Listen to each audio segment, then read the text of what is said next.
Bonjour les Sagittaires, merci d'être là. Je suis ravie de vous accueillir pour votre guidance du mois de septembre 2023.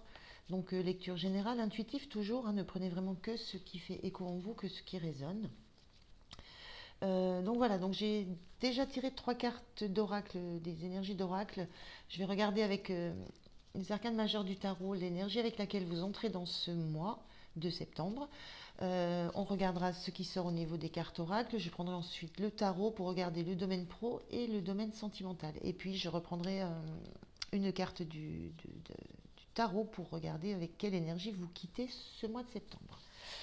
Alors, on est parti pour vous. Je vais prendre un premier oracle, un premier message, un premier arcane du tarot pour vous. Est-ce qu'il y en a un qui sort? Sinon, je vais le chercher. Alors, quelle énergie les Sagittaires à l'entrée de ce mois de septembre? Allez, c'est parti. Alors, vous entrez dans ce mois de septembre avec l'ermite inversé, c'est-à-dire avec la sensation d'avoir besoin de mettre des choses encore en lumière, d'avoir besoin de prendre encore un petit peu de temps pour faire un bilan, pour faire de l'introspection, pour regarder un petit peu ce qui s'est passé, alors peut-être sur les jours précédents, sur les mois précédents, mais il y a cette notion d'avoir encore besoin d'éclairer une situation ou d'éclairer des relations, ou enfin d'éclairer quelque chose qui de l'ordre du passé, mais qui affecte encore votre présent. C'est-à-dire que vous n'avez encore pas la sensation de pouvoir regarder de façon plutôt sereine l'avenir sans avoir encore compris, compris certaines choses. Voilà. Allez, on regarde avec les oracles. On a de plus en plus curieux, découverte, enquête, étrangeté, curiosité. Oui, il y a quelque chose d'étrange, il y a quelque chose que vous avez encore besoin de découvrir, il y a des choses que vous avez encore besoin de mettre en lumière, qui vous sont encore étranges, qui attisent votre curiosité, parce que elles ne sont, ça peut être une notion d'étrangeté, mais il y a quelque chose que vous avez encore besoin de découvrir et de comprendre, euh, parce que ça ne vous permet pas, il y a quelque chose qui bloque et ça ne vous permet pas de vous projeter vers l'avenir. Il y a besoin de faire le point, d'éclaircir ça. D'abord, je ne sais pas de quoi ça parle, si vous saurez mieux que moi. On a la deuxième carte, la déesse Séridoine, qui nous parle de potentiel. Euh, alors, le potentiel, c'est tout ce qu'on est capable de faire. On a ici un joyau qui est posé sur son troisième œil. C'est vraiment encore cette notion de visualiser, de vouloir voir clair, d'avoir une compréhension des choses, de comprendre. Et dans cette notion de potentiel, enfin, il y a cette idée de tout ce qui est possible de faire. Mais il y a d'abord cette mise au clair à faire, cette lumière à faire sur quelque chose, cette compréhension à avoir sur des événements passés, des actions passées, des comportements passés, des pensées qu'on a eues par le passé, et des sentiments. Il y a une notion de comprendre ce qui nous a affectés pour pouvoir justement libérer le potentiel, libérer du potentiel pour le futur. Et on a la troisième carte, l'artiste intérieur. Pardon. En prêtant vraiment attention à ce qui est sous vos yeux, votre imagination devient d'une grande richesse. Là encore, on a cette image où on a un personnage qui est focus sur justement sur ce qui est sous ses yeux, ce qui est vraiment sous son nez. Il y a besoin de regarder ce qui est sous notre nez, sous votre nez, pour bien comprendre. Il y a une notion de compréhension dans tout ça. Parce que ça vous paraît curieux, il y a une notion de... Là, on regarde de plus près ce qui se passe. On a des insectes, on a des papillons, on a des fleurs, et on a besoin de regarder ça de beaucoup plus près. Et c'est ça qui va permettre peut-être de libérer un potentiel et de pouvoir imaginer dans quelque chose de beaucoup plus vaste, de pouvoir se tourner pour regarder ce qui est ce qu'on peut créer, vers quoi on peut aller si on quitte quelque chose qu'on a bien regardé, bien bien maîtrisé si on quitte enfin, le monde du concret pour se tourner vers le monde du potentiel de l'imaginaire. Mais il y a besoin de faire concrètement un point sur ce qu'on maîtrise, ce qu'on connaît, ce qui relève de notre monde, de notre expérience, avant de pouvoir se tourner vers quelque chose qui sera potentiellement euh, beaucoup plus porteur, qui va être beaucoup plus dans la, beaucoup plus dans l'avenir en fait.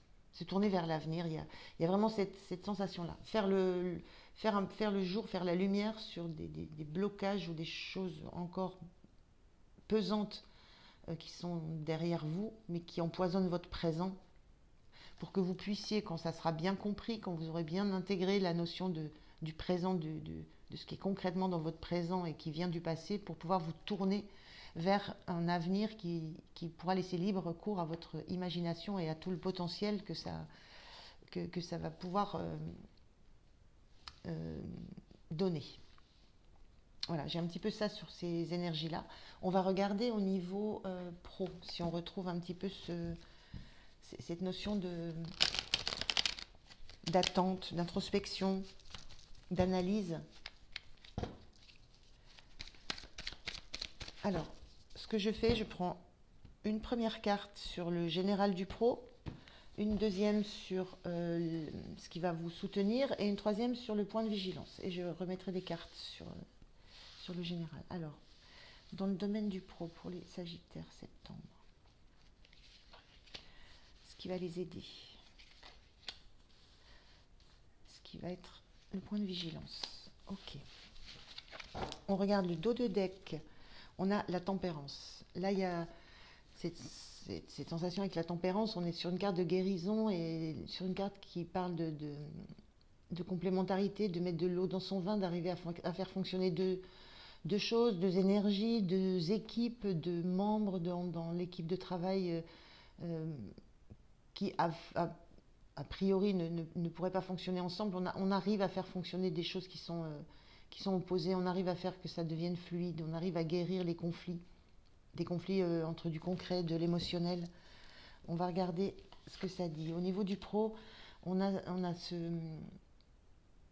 cette reine d'épée qui parle de prendre position, de prendre de la hauteur sur une situation pour la visualiser de façon beaucoup plus claire, beaucoup plus analytique, de façon aussi la sensation de décision à prendre, de choses à trancher de façon très nette, et surtout le fait de prendre des décisions, de comprendre les choses, d'analyser les choses en laissant de côté l'émotionnel, tout ce qui nous affecte, tout ce qui nous touche au cœur.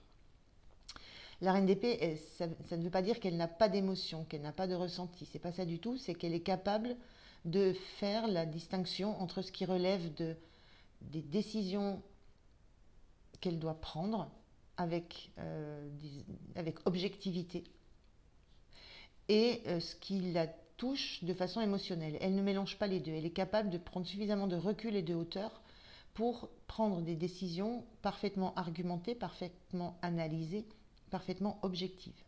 Voilà. Donc il y a cette sensation-là dans le milieu du pro ou de l'activité que vous menez, quelle que soit cette activité, où vous êtes obligé de prendre des décisions assez radicales. On a cette épée qui est brandie de façon très verticale, donc il n'y a pas de doute. Voilà, il y a des choses à trancher de façon ferme, de façon assez définitive, et en protégeant l'impact émotionnel que ça pourrait avoir sur vous. Et en ne laissant pas ces décisions être impactées par cet émotionnel que ça peut vous envoyer. Donc il y a vraiment cette notion ici de prendre des décisions dans l'objectif de tempérer une situation, de guérir une situation. Alors, je vais aller voir, je vais prendre une autre carte.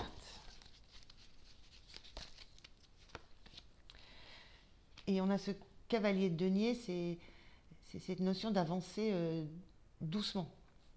Voilà, le cavalier de denier, c'est la lenteur, c'est les choses faites, bien faites.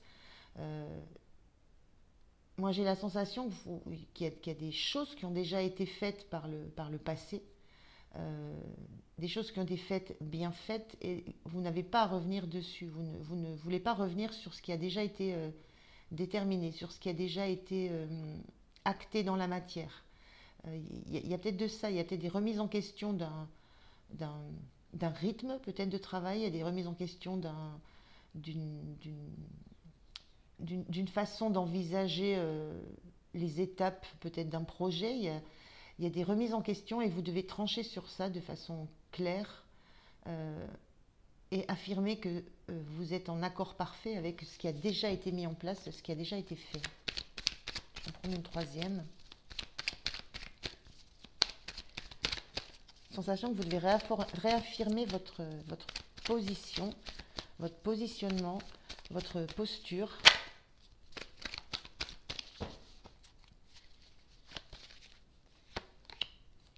Et on retrouve l'ermite. On retrouve ce temps que...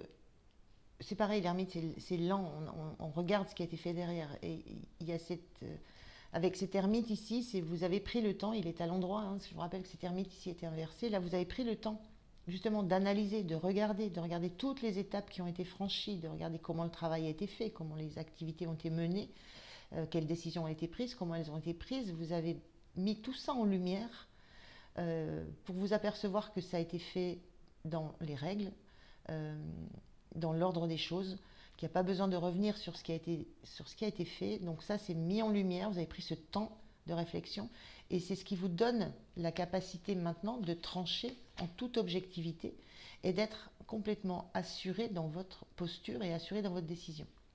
Et complètement assuré du fait que ça ne va pas vous affecter puisque vous êtes dans votre droit. Voilà. Vous faites les choses en les ayant comprises, analysées, éclairées. Et donc la décision, elle est aussi éclairée. Donc très chouette. Qu'est-ce qui vous soutient? Alors, je suis comme ça, oui. Qu'est-ce qui vous soutient? C'est ce 7 de denier inversé. Ce qui vous soutient, c'est que vous n'attendez pas. Vous n'attendez pas que ça se dégrade, vous n'attendez pas que ça évolue dans le mauvais sens. Vous prenez de suite, vous prenez les choses en main, vous prenez les décisions. Concrètement, vous mettez les choses en place. Voilà, il y a cette notion de ne pas se reposer sur ses lauriers, de ne pas attendre que ce qui a germé comme argument contraire à ce que vous voulez, comme opposition, de ne pas attendre que ça prenne de l'ampleur. Voilà. Donc c'est ce que vous faites là avec cette reine d'épée. Donc ce qui vous aide, c'est de ne pas rester les bras ballants ou de ne pas rester sans rien faire et d'attendre en fait que la situation se dégrade. Voilà. Donc c'est ce que vous faites, c'est très bien. Et le point de vigilance, c'est l'empereur. Ça revient à ce que je disais sur la reine d'épée. Le point de vigilance, c'est de ne pas non plus être dans une position où vous n'acceptez pas les retours, les regards, les commentaires d'un entourage. L'empereur, il est droit dans ses bottes, il sait où il va, il sait ce qu'il fait, il a pas... mais quand il parle, personne ne vient le contredire. C'est un petit peu son tempérament ou ce que je dis, c'est un point final. Donc le point de vigilance, c'est accepter qu'après avoir donné vos arguments, vos décisions, accepter qu'il puisse y avoir de l'échange, qu'on puisse remettre des choses en cause, en question. Il y a peut-être cette nécessité de pouvoir accepter ça parce que justement vous avez étudié la situation, vous avez compris tous les tenants et les aboutissants, vous n'avez pas traîné et vous connaissez bien votre sujet. Et vous pouvez avoir du répondant qui va donner des arguments à la décision que vous prenez.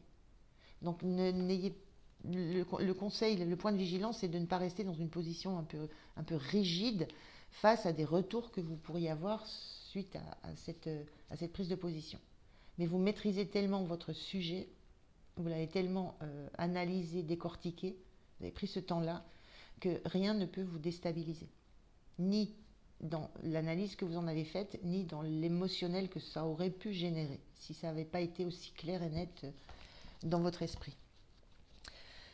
Donc voilà, au niveau du pro, je vais prendre un petit conseil.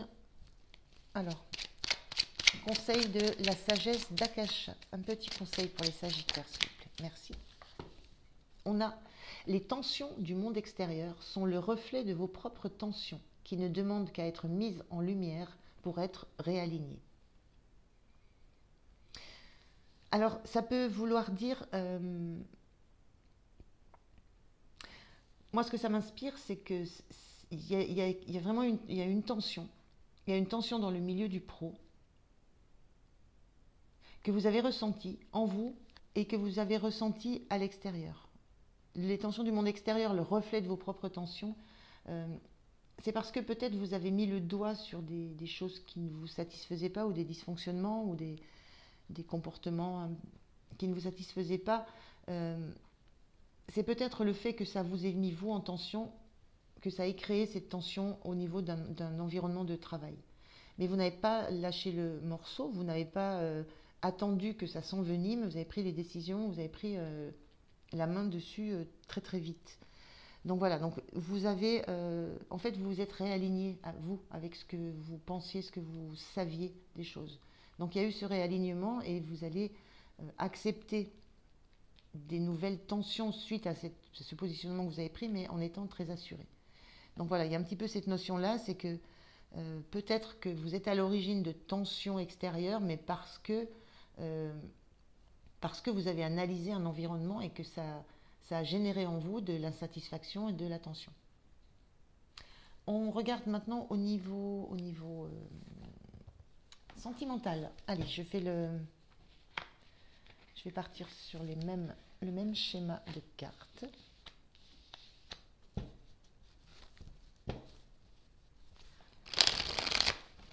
Alors, au niveau sentimental, pour les Sagittaires, pour le mois de septembre.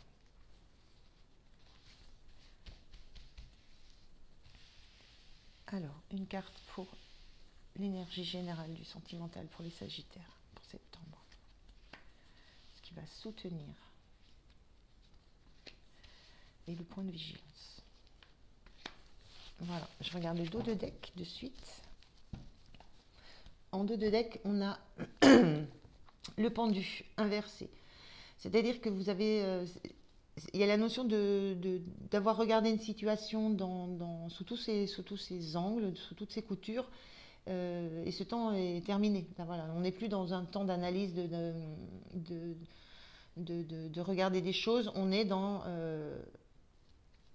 du mouvement, on se met en mouvement, on en arrête avec les réflexions, les prises de tête, et puis on se laisse, on revient à soi, voilà.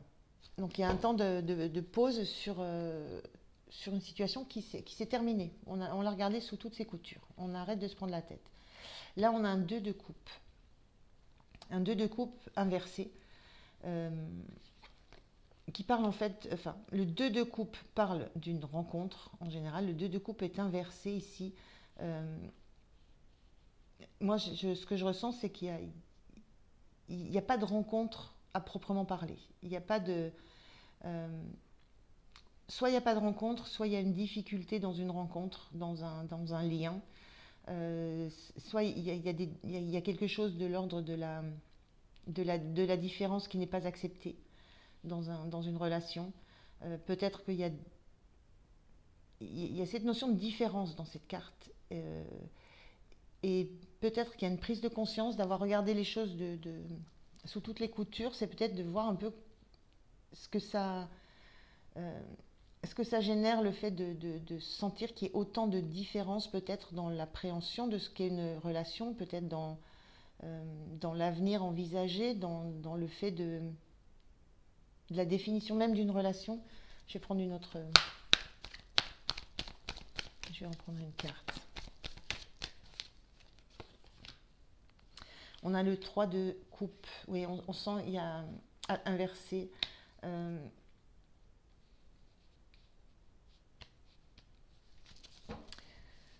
3 de coupe inversé, ça veut dire on a envie d'être seul, on n'a pas envie de partager des choses. Il y a une notion de ne pas avoir envie de partager des choses. Alors c'est souvent une carte qui parle d'amitié, mais ça parle aussi...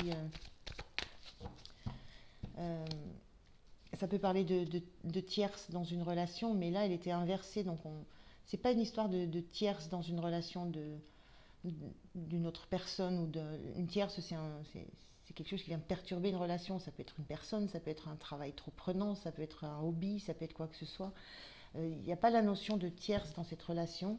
Je suis plus sur la notion d'une différence, de quelque chose qui pose problème dans le fait qu'on ne soit pas, alors soit sur la même longueur d'onde, soit il y a une différence, il peut y avoir une différence dans l'âge, il peut y avoir une différence dans la religion, une différence dans la nationalité, dans la façon de voir les choses.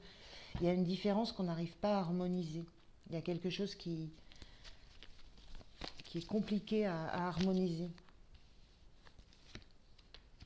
Et on arrive au bout du cycle.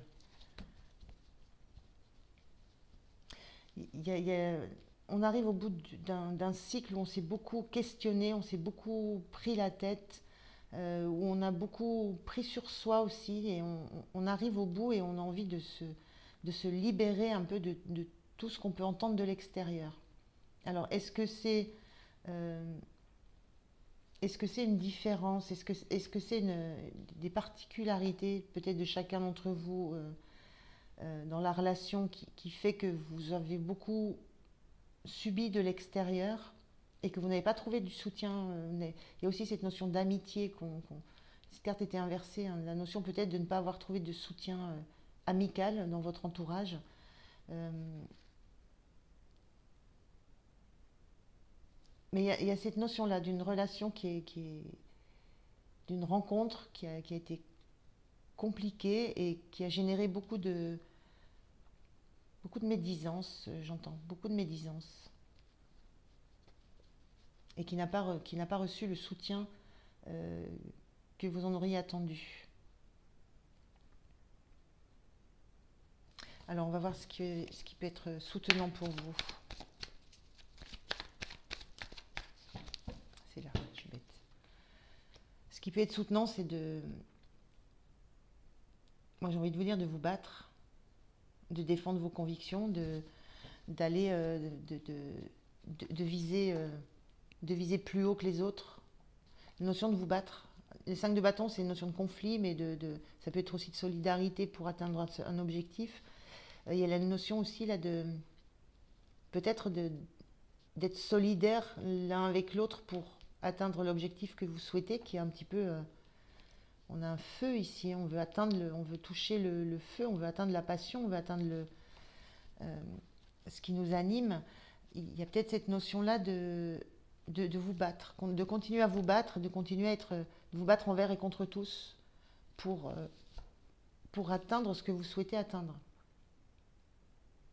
Donc un début de relation quand même assez compliqué et pas très soutenu de l'entourage. Mais le conseil, c'est de défendre vos positions, de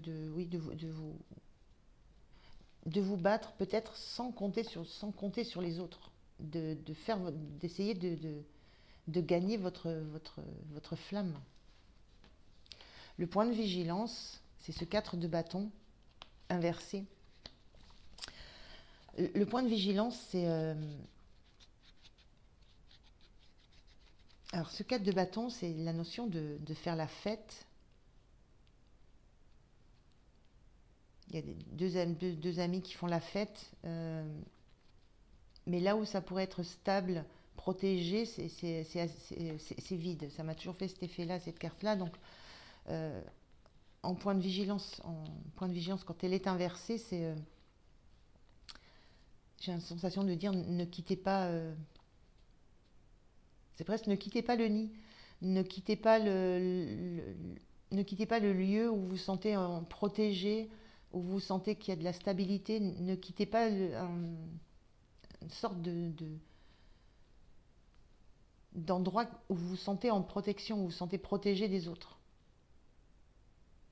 Et aussi ne vous laissez pas happer par je ressens de la fausse... ce que je ressentais là avec ce truc inversé, là, presque de la fausse amitié. C'est simplement on essaie de vous attirer à l'extérieur. On essaie de vous attirer. Ne vous laissez pas attirer justement en dehors d'une zone où vous pensez que vous allez trouver de la stabilité. Donc j'ai la sensation que vous devez vous battre pour cette rencontre que vous avez faite. Vous battre contre des jugements, vous battre contre des critiques, vous battre contre... et vous avez envie de laisser tout ça derrière vous Euh, mais ce qu'on vous dit, c'est tenez bon et ne vous laissez pas happer par peut-être de la frivolité, de la légèreté, parce que c'est très lourd, hein, 10 d'épée c'est très lourd. Et, et continuez à défendre ce que vous souhaitez réellement. Après, c'est vous qui savez ce que vous souhaitez, hein, si vous voulez que cette relation perdure, mais on sent que qu'il y a une différence, il y a quelque chose de différent entre deux personnes qui génèrent autour de vous beaucoup d'animosité. Je vais prendre un petit conseil pour vous, conseil des anges. Et voilà. Alors, quel est le conseil au niveau sentimental? Potentiel créatif. On retrouve cette notion de potentiel, là. Par nature, tu es infiniment créatif.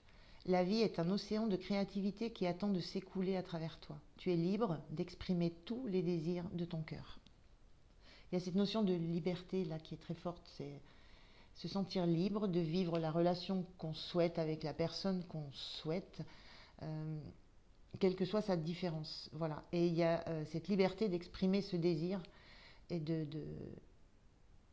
le vivre. Il y a une notion vraiment euh, de liberté. Donc voilà, je cherchais s'il y a des choses qui me venaient en plus de ça, mais c'est vraiment tu es libre d'exprimer tous les désirs de ton cœur. Alors, je vais prendre messages, deux messages conseils pour le tirage, pour le mois. Donc pas lié au sentimental ou au pro. Je vais en terminer pour le mois de septembre en prenant deux messages de l'oracle des portes de l'âme, je crois celui-ci. Allez, on va voir s'ils sortent. S'ils sortent, c'est bien. S'ils sortent pas, je vais les chercher. Alors, deux conseils pour les sagittaires, s'il vous plaît. Allez, voilà, les deux. Allez, c'est parti. On a la protection. Vous êtes fiable.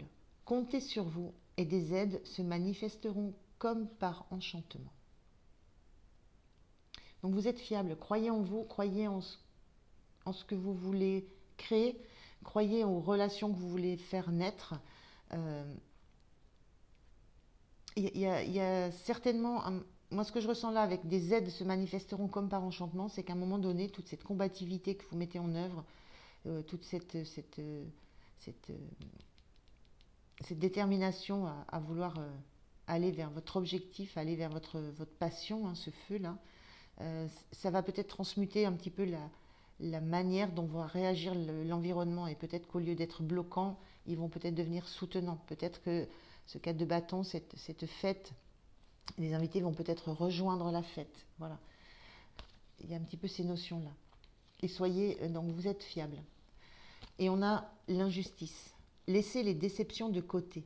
Alors votre cœur pourra guérir et les choses s'arrangeront. Beaucoup de déceptions hein, quand on est dans le 10 d'épée et qu'on a envie de tout quitter parce que c'est très très dur d'avoir tout ça qui nous... C'est une notion de planter des couteaux dans le dos, là, un petit peu toute cette carte-là. Donc laissez les déceptions de côté, alors votre cœur pourra guérir et les choses s'arrangeront. Beaucoup d'optimisme dans cette carte. Je regarde avec un arcane majeur comment vous quittez ce mois de septembre. Quelle est l'énergie que vous avez à la fin de ce mois de septembre?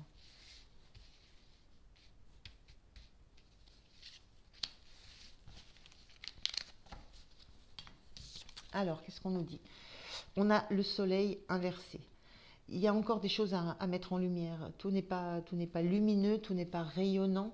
On était avec cet ermite inversé qui avait encore besoin de faire de la lumière sur des choses du passé. Tout n'est pas encore dans la lumière, le soleil est inversé, mais on est quand même passé vers une carte qui parle du soleil. Il y a cette notion qu'on avance vers la lumière. Voilà. On n'est plus à la lumière d'une lanterne au fond d'une grotte avec l'ermite.